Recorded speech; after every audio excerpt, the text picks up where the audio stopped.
नमस्कार, जनमत मराठी बातमीपत्रात आपले स्वागत। सुरुवातीला पाहूया ठळक घडामोडी।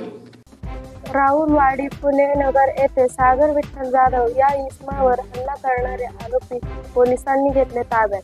पंचवटी पोलीस स्टेशन, भद्रकाली गुन्हे शोध पथक व गुंडा विरोधी पथकाची संयुक्त कामगिरी। दिनांक 17/9/2024 रोजी रात्री 12:15 वाजेच्या सुमारास राहुलवाडी पंचवटी नाशिक येथे ओट्यावर बसलेला इसम नामे सागर विठ्ठल जाधव वय वर्षे 35 यास जीवे ठार मारण्याचे उद्देशाने इसम नामे विकी उत्तम वाघ व विकास उर्फ विकी विनोद वाघ व इतर साथीदार यांनी पूर्व वैमनस्य व वर्चस्व वादातून अग्निशास्त्रावर गोळी झाडली। सदरची गोळी त्याचे डावे डोळ्याचे खाली लागून गंभीर जखमी करून पळून गेले होते।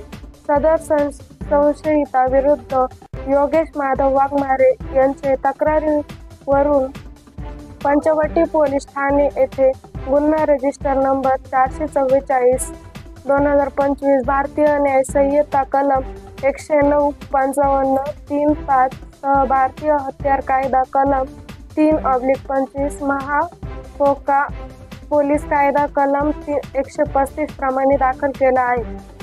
सदर संवेदनशील गुन्ह्याचे अनुषंगाने माननीय श्री संदीप कर्णिक पोलीस आयुक्त नाशिक शहर, श्रीमती मोनिका राऊत पोलीस उपायुक्त परिमंडळ 1, श्री किशोर काळे पोलीस उपायुक्त परिमंडळ 1, श्रीमती संगीता निकम सहा पोलीस आयुक्त पंचवटी विभाग नाशिक शहर यांनी सदर गुन्ह्यातील संशयित आरोपीचा शोध घेऊन तात्काळ अटक करण्याबाबत मार्गदर्शक सूचना दिल्या होत्या।